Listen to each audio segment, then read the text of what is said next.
Assalamualaikum warahmatullahi wabarakatuh.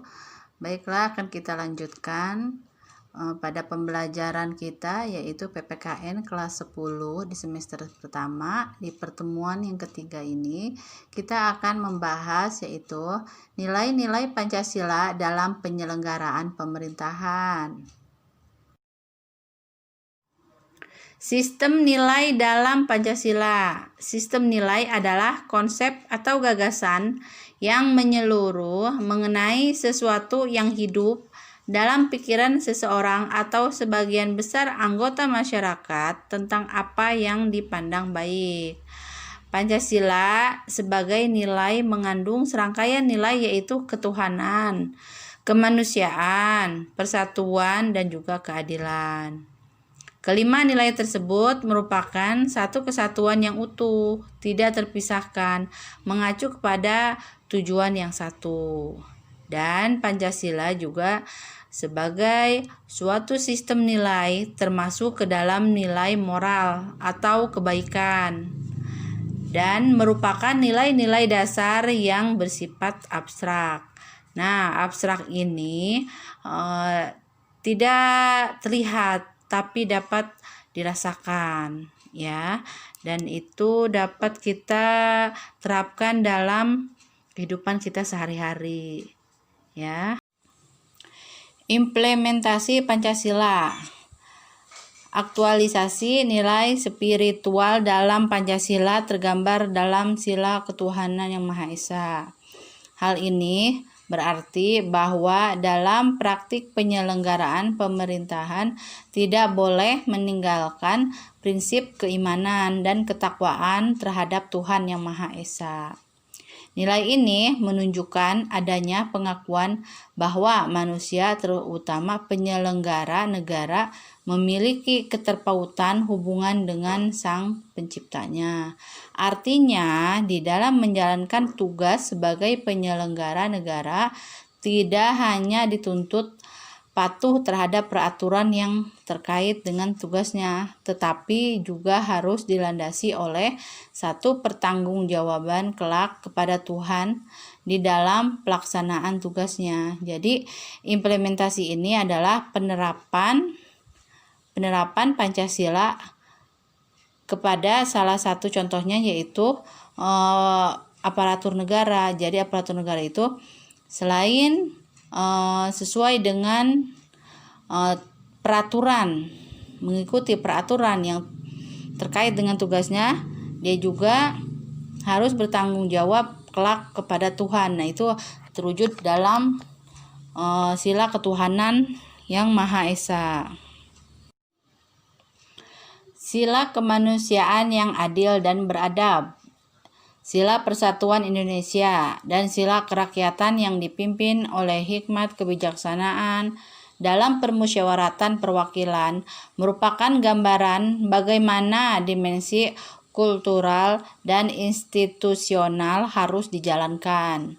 Dimensi tersebut mengandung nilai pengakuan terhadap sisi kemanusiaan dan keadilan atau fairness yang non-diskriminatif, demokrasi berdasarkan musyawarah dan transparan dalam membuat keputusan, dan menciptanya kesejahteraan sosial bagi seluruh tanpa pengecualian pada golongan tertentu. Nilai-nilai ini sesungguhnya jauh lebih luhur dan telah menjadi rumusan hakiki dalam pembukaan Undang-Undang Dasar Negara Republik Indonesia tahun 1945. Nilai sila ketuhanan yang Maha Esa. Di sini ada 6 poin, ya. Poin yang pertama adalah pengakuan adanya causa prima, ya, atau sebab pertama yaitu Tuhan yang Maha Esa. Nah, yang kedua adalah menjamin penduduk untuk memeluk agama masing-masing dan beribadah menurut agamanya. Dan yang ketiga, tidak memaksa warga negara untuk beragama, tetapi diwajibkan untuk memeluk agama sesuai hukum yang berlaku. Nah, poin yang keempat adalah ateisme dilarang hidup dan berkembang di Indonesia. Ateisme itu apa sih? Ateisme itu adalah tidak mempercayai adanya Tuhan atau dewa. Nah, ini dilarang di Indonesia. Jadi orang di Indonesia ini haruslah mempunyai agama atau harus mempercayai adanya Tuhan. Dan salah satu contohnya di suku Baduy, yaitu di daerah Banten, itu memang tidak beragama, tapi mereka mempercayai. Jadi mereka mempunyai kepercayaan terhadap leluhur mereka. Jadi mereka mempunyai kepercayaan. Jadi bukan tidak beragama, tapi mereka kepercayaan sifatnya. Ya.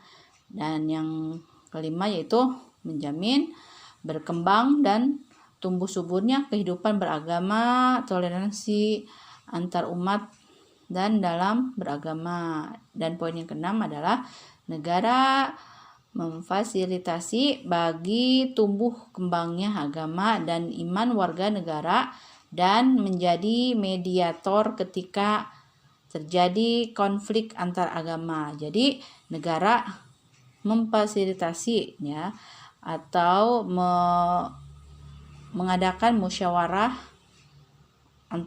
antar warga ya apabila ada konflik antar agama ya, yang sering kita lihat di media-media ya.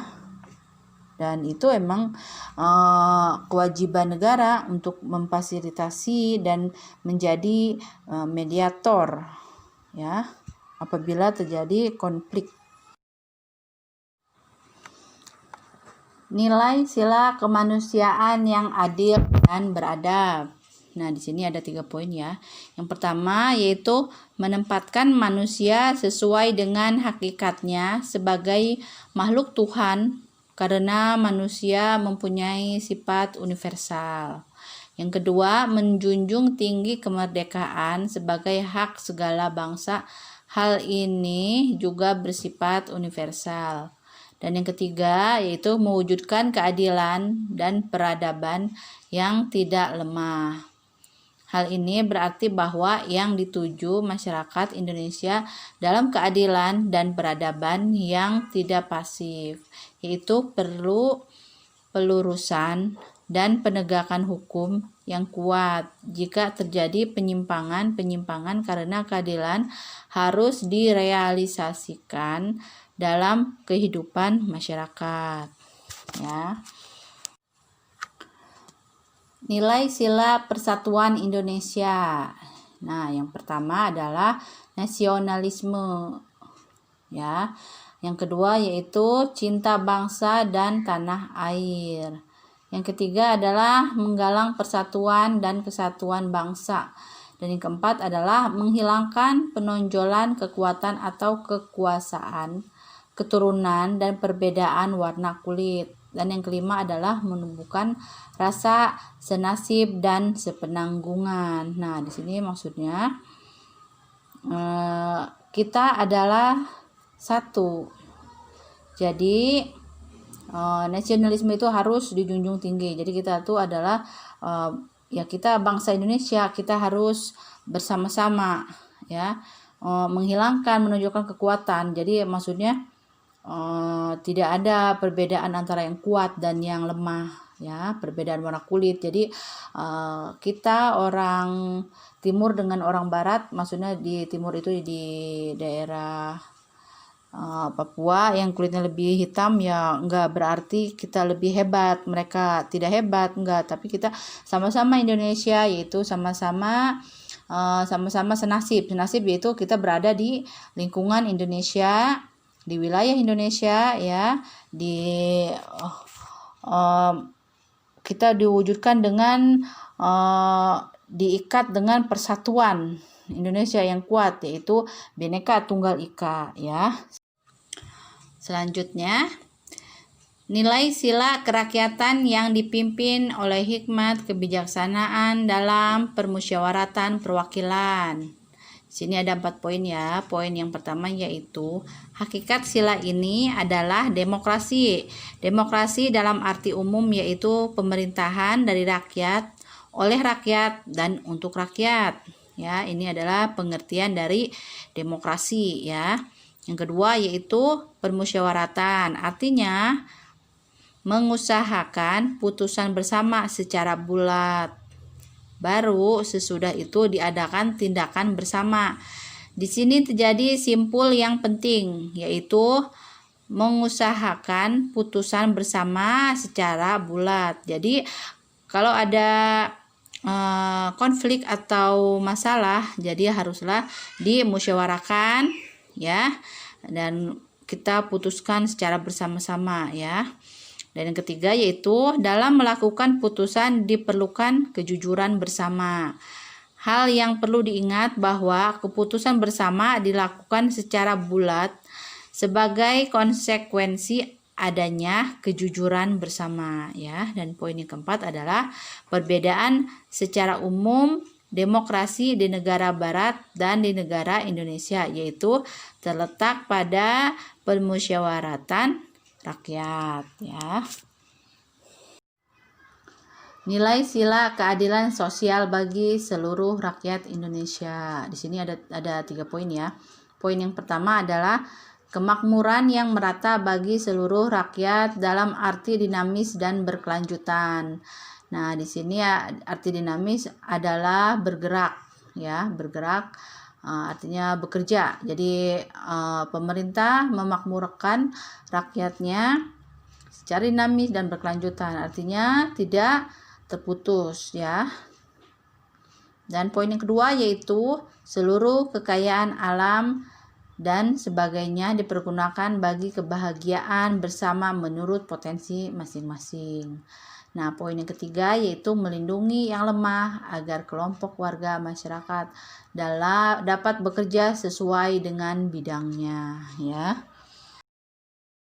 Dan untuk kesimpulan yaitu nilai-nilai Pancasila dijabarkan dalam setiap peraturan perundang-undangan yang telah ada, baik itu ketetapan, keputusan, kebijakan pemerintah, program-program pembangunan, dan peraturan-peraturan lain yang pada hakikatnya merupakan penjabaran nilai-nilai dasar Pancasila.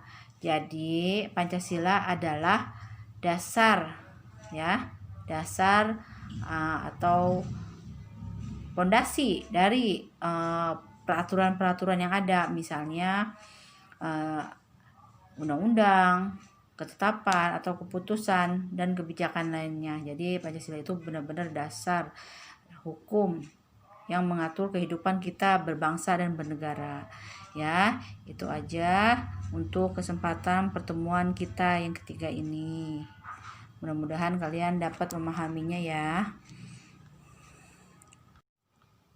Setelah pertemuan ketiga ini, minggu berikutnya kita akan mengadakan ulangan ya.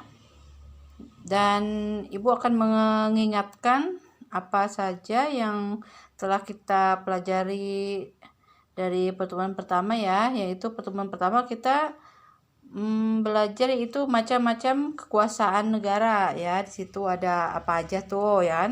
Di situ ada eksekutif, apa itu eksekutif, apa itu legislatif, dan apa itu yudikatif ya. Dan yang kedua yaitu kita belajar yaitu kedudukan dan fungsi Kementerian Negara Republik Indonesia dan lembaga pemerintah non-kementerian. Jadi yang membantu presiden itu ada kementerian dan juga non-kementerian ya. Kita telah membahas yang itu ya. Dan yang terakhir yang tadi kita pelajari yaitu nilai-nilai Pancasila dalam penyelenggaraan pemerintahan. Jadi dalam penyelenggaraan pemerintahan itu ada dasarnya yaitu ada nilai-nilai Pancasila ya. Dan Ibu harap kalian belajar dan dipersiapkan untuk pertemuan berikutnya kita mengadakan ulangan ya. Dan Ibu akhiri, wassalamualaikum warahmatullahi wabarakatuh.